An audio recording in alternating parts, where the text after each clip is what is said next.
Hello जी, कैसे हैं। इस एपिसोड में हम स्टोरेज क्लासेस को देखेंगे। स्टोरेज क्लासेस क्या होती हैं और कैसे इनको यूज़ करती हैं सी प्लस प्लस के अंदर। स्टोरेज क्लासेस हमारे फंक्शन या वेरिएबल के स्कोप और या विजिबिलिटी और इनकी लाइफ टाइम को डिफाइन करती हैं कि कब तक हम हमारे वेरिएबल या फंक्शन का कितना स्कोप है एक फंक्शन प्रोग्राम के अंदर और कब तक वो यूज़ हम कर सकते हैं अपने प्रोग्राम के अंदर या वो यूज़ एग्जीक्यूट हो सकता है प्रोग्राम के अंदर। स्टोरेज क्लासेस 5 तरह की होती है। Auto storage class, register storage class, static storage class, extern storage class and mutable storage class. इन सब को हम वन बाय वन देखेंगे और इनका कोड भी करके देखेंगे कैसे हम इन प्रोग्राम के अंदर यूज करते हैं। ऑटो स्टोरेज क्लास हमारे पास आल तमाम लोकल वेरिएबल जो होते हैं उनको स्टोर करने के लिए यूज करते हैं। जैसे कि ये सिंटैक्स का देखें, ये int variable is equal to हमने एक 10 वैल्यू असाइन की, ये हमारा लोकल वेरिएबल है। और नीचे हमने ऑटो का कीवर्ड यूज करते हुए इंट वेरिएबल को डिक्लेयर किया हुआ। ये दोनों सेम है, अगर आप ऑटो का कीवर्ड यूज करें या ना करें, दोनों सूरतों में हमारा जो वेरिएबल होगा वो ऑटो ही स्टोर होगा, लोकल वेरिएबल जो होगा। इसका हम कोड करके देखते हैं कैसे इसको हम प्रोग्राम के अंदर यूज करते हैं। कोड के अंदर हम वेरिएबल को दोनों तरीके से हम डिक्लेयर करेंगे, कीवर्ड के साथ, ऑटो कीवर्ड के साथ और विदाउट ऑटो कीवर्ड के, और दोनों को हम एग्जीक्यूट करके देखेंगे।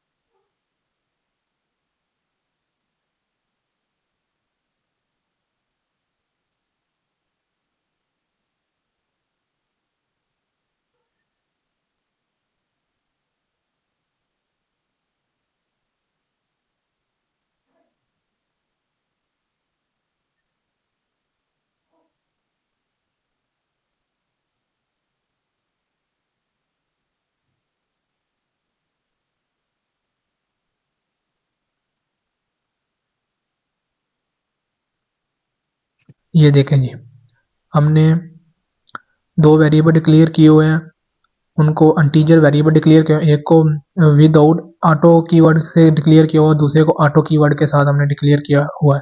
ये दोनों वेरिएबल लोकल वेरिएबल है क्योंकि ये फंक्शन मेन फंक्शन के अंदर है। इनका स्कोप और लाइफ टाइम इनका इस मेन फंक्शन के एग्जीक्यूट तक ही है। मतलब इस हम लोकल वेरिएबल को जिस फंक्शन में हम डिक्लेयर करते हैं उसी के अंदर उस इनसाइड ही उसका स्कोप होता है। ये दोनों लोकल वेरिएबल और इन दोनों ऑटो है। ऑटो कीवर्ड इसके साथ है, सेकंड वाले के साथ हम ऑटो कीवर्ड डिक्लेयर किया हो, फर्स्ट वाले के साथ नहीं। लेकिन आप ऑटो कीवर्ड यूज करें ना करें, दोनों ही मेमोरी के अंदर ऑटो ही स्टोर किए जाते हैं। कंपाइलर इनको दोनों को ऑटो ऑटो स्टोरेज क्लास ही कंसीडर करता है। चलें जी, रजिस्टर स्टोरेज क्लास को देखते हैं।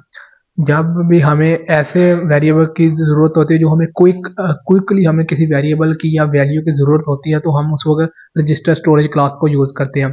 उस वेरिएबल को हम रजिस्टर कीवर्ड के साथ डिक्लेयर करते हैं और उसको हम रैम की बजाय रजिस्टर के अंदर स्टोर करते हैं, ताकि हमें क्विक इसका एक्सेस, इसकी वैल्यू रिटर्न, जब ये वैल्यू रिटर्न करे क्विकली ना हमें वैल्यू रिटर्न कर दे। तो जैसे दूसरे वेरिएबल लोकल वेरिएबल जब भी हम उसको डिक्लेयर करते हैं वो उसकी वैल्यू जो स्टोर होती है वो रैम के अंदर जाकर स्टोर होती है। लेकिन जब हम उसके साथ रजिस्टर कीवर्ड यूज करते हैं तो उसकी वैल्यू रैम की बजाय रजिस्टर के अंदर स्टोर हो जाती है और उस वेरिएबल का साइज रजिस्टर के साइज के इक्वल होता है। मैक्सिमम साइज उसका वेरिएबल का साइज एक रजिस्टर की साइज के इक्वल होता है।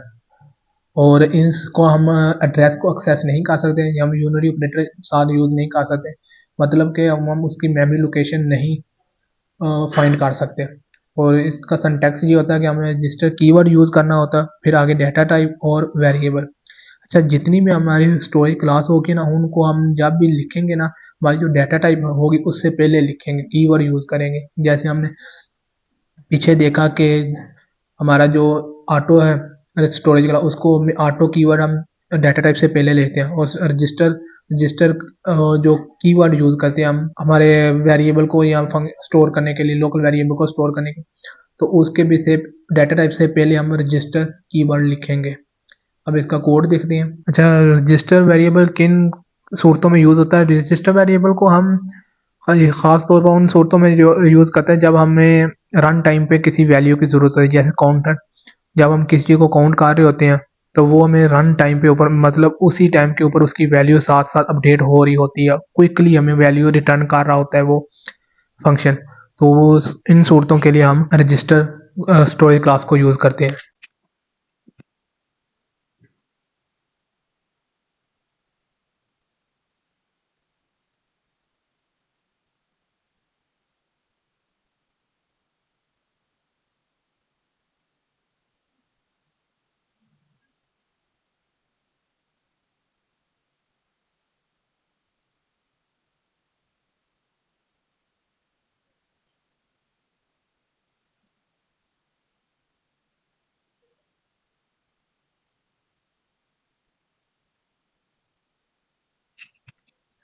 ये देखें, हमने जो प्रोग्राम लिखा है उसके अंदर मैंने रजिस्टर कीवर्ड यूज़ करते हुए एक इंटीजर टाइप का वेरिएबल डिक्लेयर किया हुआ है।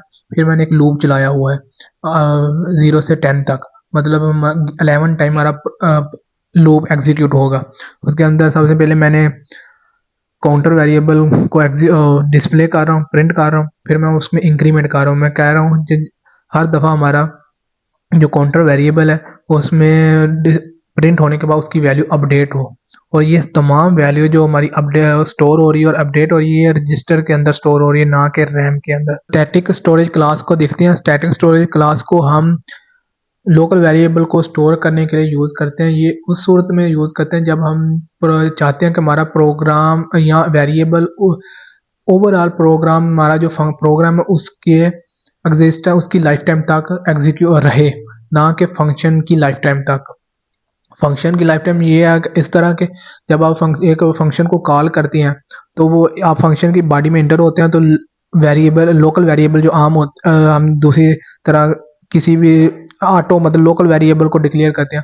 जब हम फंक्शन के बॉडी में इंटर होते हैं तो लोकल वेरिएबल का स्कोप स्टार्ट हो जाता है, और जब हम उस फंक्शन की बॉडी से एग्जिस्ट करते आउट होते हैं तो वो वेरिएबल का स्कोप खत्म हो जाता है, तो वेरिएबल के अंदर जो वैल्यू स्टोर होती है वो डिस्ट्रॉय हो जाती है। लेकिन हम चाहते हैं कि हम जब भी फंक्शन को कॉल करें या एग्जीक्यूट करें तो उसके अंदर जो वेरिएबल है उसकी वैल्यू डिस्ट्रॉय ना हो, वो उसके अंदर वैल्यू सेव रहे जो भी हमने लास्ट टाइम अपडेट की है। इसका को भी यूज़ करने का सिंपल तरीका है, जैसे हम दूसरे स्टोरेज क्लास को यूज़ करते हैं। स्टैटिक का कीवर्ड यूज़ करना होता है और फिर डाटा टाइप आती है और आगे वेरिएबल और जो भी हम वैल्यू उसको असाइन करते हैं वो। ये देखें, इसके अंदर लिखा भी ये हुआ है कि स्टैटिक स्टोरेज क्लास इंस्ट्रक्ट करती है कंपाइलर को कि लोकल वेरिएबल को एग्जिस्टेंस रखे कि life time of the program की लाइफ टाइम तक उसको एग्जिस्ट करे, ना कि जब भी हम उस क्रिएटिंग या भी destroy it each time it come into and goes out of scope. जब भी हम किसी फंक्शन के बॉडी में इन हो या आउट हो उसके दौरान वेरिएबल को डिस्ट्रॉय ना करें। स्टैटिक स्टोरेज क्लास को हम ग्लोबल वेरिएबल के भी ऊपर पर भी अप्लाई कर सकते हैं। जैसे पिछले हमने स्टोरेज क्लास को देखा, उनको हम सिर्फ लोकल वेरिएबल के ऊपर अप्लाई कर सकते हैं, लेकिन स्टैटिक स्टोरेज क्लास को हम ग्लोबल वेरिएबल पर भी अप्लाई कर सकते हैं। अच्छा, और थर्ड पॉइंट ये है कि जब हम क्लास के डाटा मेंबर होते हैं उनके साथ भी यूज़ कर सकते हैं। इसका सिंटैक्स ये है कि आपने स्टैटिक कीवर्ड लिखना होता है और आगे डाटा टाइप वेरिएबल जो भी आप नेम रखना चाहते हैं, इक्वल का साइन और वैल्यू। और यहाँ पे इनिशियलाइज मैंने डिक्लेयर के साथ इनिशियलाइज किया। आप यूज़र से भी वैल्यू ले सकते हैं, जब भी हमने सिंपल आप डाटा वेरिएबल और सेमी कॉलन डाल दें और आप यूज़र से वैल्यू लें जो इस वेरिएबल के अंदर स्टोर करें। उसके बाद उसके साथ आपने जो भी परफॉर्म करना है फंक्शन मैथमेटिकल कोई भी ऑपरेशन परफॉर्म करना है उसको परफॉर्म कर सकते हैं, और उसकी वैल्यू जब तक हमारा प्रोग्राम रन होता रहेगा एग्जीक्यूट होता रहेगा उसकी वैल्यू मौजूद रहेगी और उसमें मौजूद वैल्यू रहेगी, ना कि डिस्क खत्म हो जाएगी। इसका हम कोड करके देखते हैं।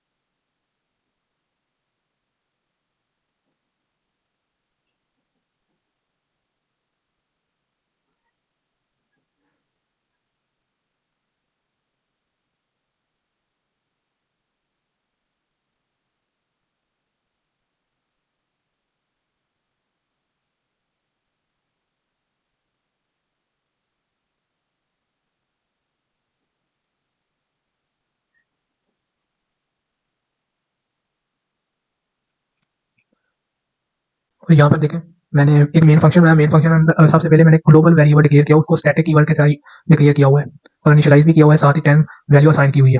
ये हमारा ग्लोबल स्टैटिक वेरिएबल है। फिर मैंने मेन फंक्शन अंदर मैंने लूप चलाया हुआ है और मैं लूप के अंदर जो पास कर रहा हूँ कंडीशन वो ये है कि काउंट हर दफा जब भी ये लूप एग्जीक्यूट होता है काउंट की वैल्यू लेस हो एक एक कम होती रह जाए। तो फिर मैंने ये फंक्शन नीचे मेन फंक्शन के नीचे मैंने फंक्शन को डिफाइन किया हुआ है। मैं कोई पैरामीटर नहीं पास कर रहा, मैंने उसके अंदर एक लोकल स्टैटिक वेरिएबल को डिक्लेयर किया हुआ और साथ ही इनिशियलाइज किया हुआ है।